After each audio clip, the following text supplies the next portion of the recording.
Dito na tayo guys sa Calgary Public Library. Nahilig talaga ako sa mga library guys, tsaka yung mga basa-basang ganyan. Itong isa naman, kabaliktaran, walang kahilig-hilig.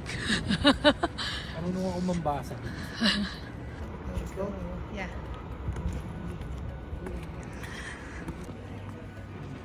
Yan, dito na tayo sa loob ng Calgary Public Library.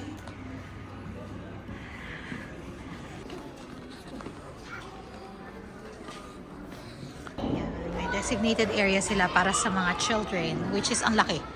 Mula doon hanggang dito.